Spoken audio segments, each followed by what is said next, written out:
不是我，不是我。秀子营曾经，老德伦啊，你这车说了啊？对，东再夺回来，我要带会用行动和实力。您是大人，您没事吧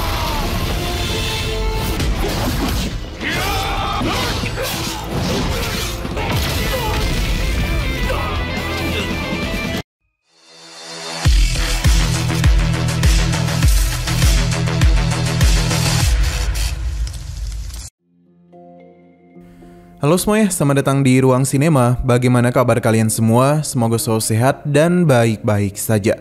Pada hari ini kita akan kembali melanjutkan series Donghua Parvel River season kedua. Kita sudah membahas season pertamanya pada channel Ruang Film 2. Untuk tahu lebih lanjut tentang series ini, kita sarankan untuk nonton season pertamanya dulu. Kita akan sediakan link season pertama di playlist. Tanpa berlama-lama lagi, kita langsung saja membahas season kedua dari series ini, yakni pada episode pertamanya. Kita dibawa ke dermaga Wajia, di mana para pasukan Xiaorui datang kemari untuk menangkap mata-mata Jichuan yang berada di daerah itu. Sebenarnya beberapa orang masihlah belum tahu siapa itu Jichuan Xiu. Bahkan sampai membawa orang sebanyak itu hanya untuk menangkapnya saja. Prajurit klan iblis menjelaskan Jichuan Xiu adalah sosok yang mampu menghabisi 22 tuan bangsawan seorang diri. Padahal pangkatnya itu tidaklah begitu tinggi.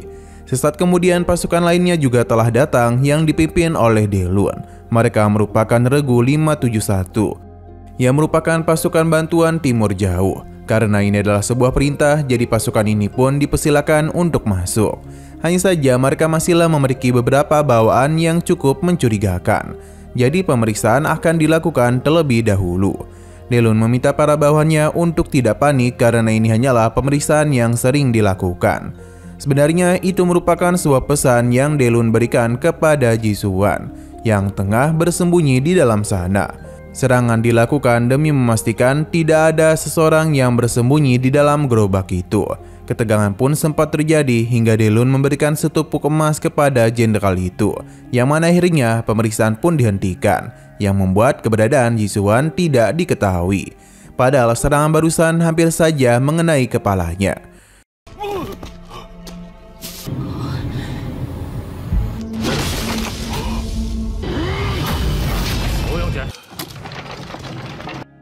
Perjalanan kembali mereka lanjutkan, namun anjing pelacak menyadari ada yang tidak beres.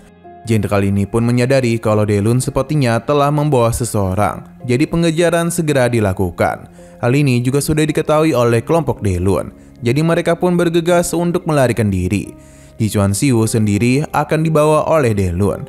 Karena bagaimanapun ia tidaklah memiliki niatan untuk meninggalkannya di sini. Tapi entah kenapa Jichuan meminta semua orang untuk berhenti dulu. Yang mana ia tahu betul pasukan itu telah membawa anjing pelacak. Jadi mereka tidaklah bisa lari dengan begitu mudah. Jichuan menyarankan untuk memutar balik supaya bisa mencari tempat aman untuk bersembunyi. Dengan begitulah anjing pelacak akan menjadi kebingungan. Rencana pun mulai dilakukan di mana sesuai dugaan Jichuan dan terus membawa pasukan maju ke arah depan melewati mereka. Namun sayang sekali ada salah satu bawahan Delun yang malah jatuh, yang mengakibatkan posisinya pun diketahui. Tidak ingin kelompoknya mati, Jichuan segera melakukan pergerakan untuk bisa menyerang pasukan tersebut. Meskipun dirinya masihlah terluka parah, namun kemampuannya masih dapat mengalahkan beberapa orang sekaligus. Tapi dengan begini keberadaannya pun sudah diketahui, bahkan identitasnya sebagai Jichuan Xiu juga sudah terungkap. Walaupun begitu, Jisuan tidaklah takut dan langsung saja melakukan pertarungan dengan semua pasukan yang ada di sana. Sadar kalau lawan mereka sangatlah hebat, Jenderal Iblis ini meminta untuk menambah serangan lagi. Bahkan ia menjamin imbalan yang begitu besar dan juga gelar bangsawan jika mereka berhasil menangkap Jichuan. Untung saja Jichuan tidaklah sendirian karena kelompok Delun segera melakukan pergerakan untuk membantunya. Dalam pertarungan itu terlihat dengan jelas kalau Jichuan dan kelompoknya cukup unggul. Padahal dari segi jumlah mereka benar-benar kalah telak. Tapi karena keberadaan Jichuan disinilah yang menjadi pembeda. Pasalnya setiap lawan yang menghampirinya sudah dipastikan akan meninggoy. Hingga pada puncaknya, Jisuan pun berhadapan dengan Jenderal Iblis itu. Sayang sekali dirinya sudah hampir mencapai batas. Jisuan bahkan sempat kehilangan kesadarannya dan terjatuh dari kudanya. Tapi di detik-detik terakhir, Jisuan kembali memaksakan dirinya dan dia itu pun dengan mudah memaksa Jenderal Iblis itu untuk turun dari kudanya dan langsung saja melakukan serangan kepadanya hingga jenderal ini pun meninggoy.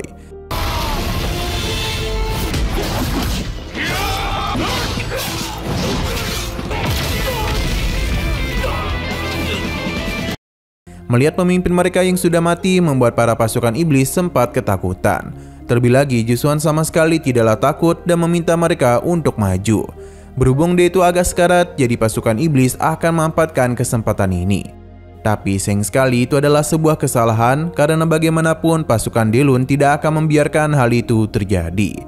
Sino berpindah ke benteng Telan. Ludi yang adalah seorang gubernur merasa begitu kesal karena regu pengejarannya sama sekali tidaklah dapat menangkap manusia yang terluka. Bawahannya mengira kalau Jisuan Xiu pasti telah mati karena serangan Jenderal Yulin. Tapi Ludi tidaklah membenarkan hal itu, karena jika dia benar-benar sudah mati, lantas mengapa regu pengejarnya tidak dapat menemukan jasadnya? Ling Bungsu adalah sosok yang akan bertanggung jawab atas kejadian ini. Ludi mencoba untuk tidak memikirkan masalah ini dulu karena sebagai gubernur baru, dirinya harus menyelesaikan urusan upeti dan perizinan pangan. Perintah pun diberikan di mana setiap rumah tangga di timur jauh harus membayar upeti sebanyak 1,5 kuintal per 666 meter persegi tanah. Tapi bawahnya memberitahu kalau pendapatan dari hasil panen tidaklah sampai 1 kuintal. Alhasil dia pun menurunkannya menjadi 1,25 kuintal saja. Sedangkan untuk urusan Jichuan akan mereka lakukan seadanya saja. Karena bagaimanapun ini ada perintah langsung dari Kaisar, maka mereka akan mencoba memberikan laporan dengan cara terbaik. Di sisi lain tepatnya kepada Loji yang tengah bersembunyi atas rencana Baichuan. Sudah cukup lama mereka berada di sini namun tidak kunjung menemukan apa yang mereka cari. Baichuan kesal karena rekannya ini terus mengeluh. Padahal mereka itu tengah berada dalam misi persembunyian. Mingyu membenarkan apa yang Bai katakan. Pasalnya kini timur jauh bukanlah milik Jichuan lagi. Jika sampai bertemu pasukan resmi klan iblis, maka sudah jelas mereka ini akan benar-benar dihabisi. Sesaat kemudian mereka diberitahu mengenai sebuah pergerakan. Duke menjelaskan ada 20 orang manusia hewan yang entah kenapa menarik satu kereta jerami. Saat ini orang-orang itu tengah mengarah kemari. Luji pun diminta untuk pergi mengatasi hal tersebut.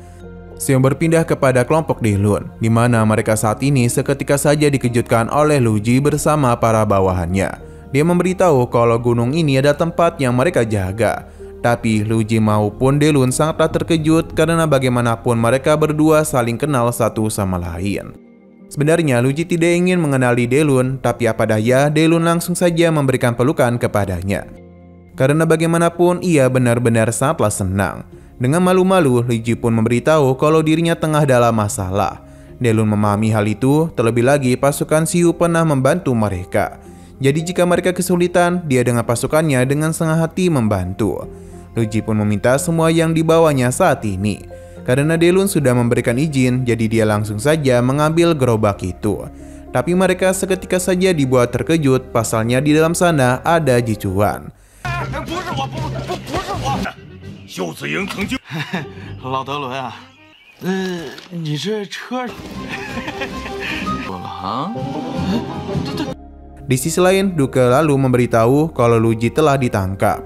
Yang mana ini tentu saja membuat rekan-rekannya menjadi begitu panik dan segera memberikan bantuan untuk menyelamatkannya.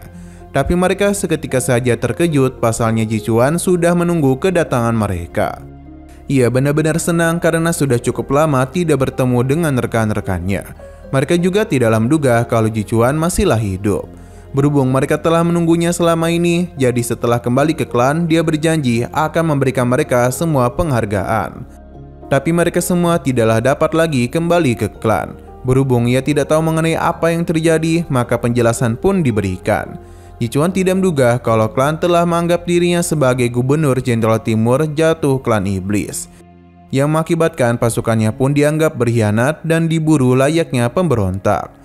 Mereka pun bertanya mengenai apa yang akan tuan mereka lakukan dan bagaimana dia kembali dalam kondisi seperti ini. Hanya saja cukup sulit baginya untuk menjelaskan semua kejadian itu. Tapi yang pasti dirinya telah menghabisi Lei Hong, pengkhianat klan. Kabar ini tentu saja mengejutkan mereka. Loji pun yakin kalau semua perkataan klan hanyalah sebuah kebohongan agar bisa menjebak Ji Chuan. Meskipun agak idiot, namun kali ini perkataan Loji memang benar adanya. Melihat keadaan pasukannya seperti ini membuat Ji Chuan merasa sedikit sedih. Hingga Delun pun mengajak mereka untuk pergi ke desa supaya bisa diberikan jamuan dengan baik. Hanya saja klan Delun tidaklah sebesar yang mereka bayangkan. Tidak yang merepotkan mereka, Ji Chuan pun tidak meminta perjamuan apapun. Tapi Delun malah akan mengeluarkan semua makanan untuk mereka. Padahal warganya itu tengah kelaparan. Tapi Ji Chuan Xiu tidak ingin dan meminta pasukannya untuk mengurus makanannya sendiri. Terlebih lagi Delun itu ingin mengeluarkan tai giginya sebagai makanan mereka. Perpisahan pun dilakukan.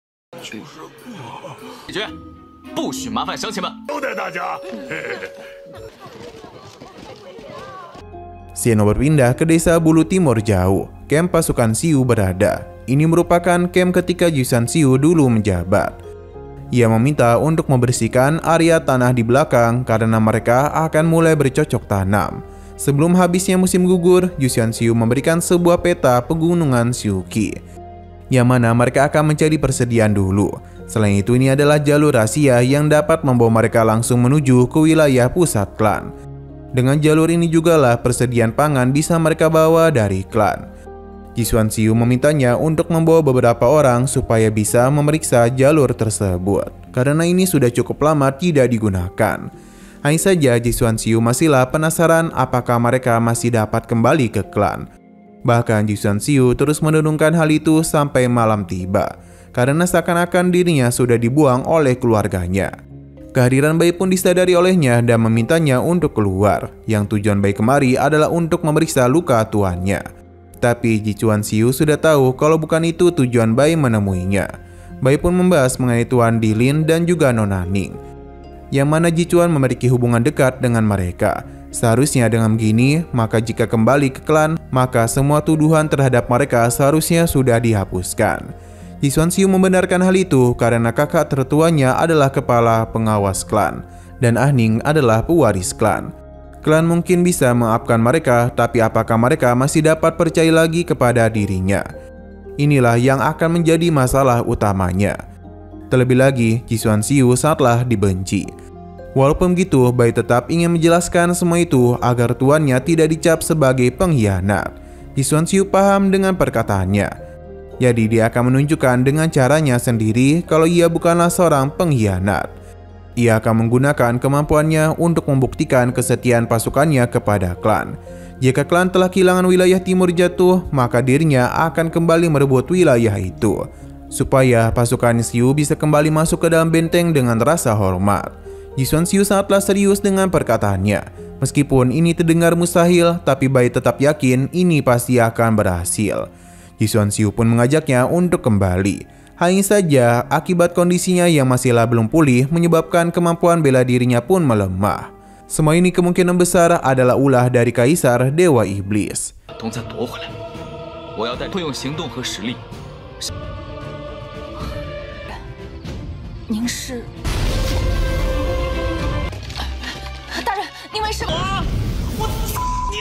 Nah, sayang sekali lagi seru-serunya, episodenya pun harus bersambung dulu. Oke, sekian dulu pada video kali ini. Untuk video selanjutnya akan segera hadir. Jadi bagi kalian yang ingin mengikuti series ini, langsung saja klik subscribe dan aktifkan loncengnya.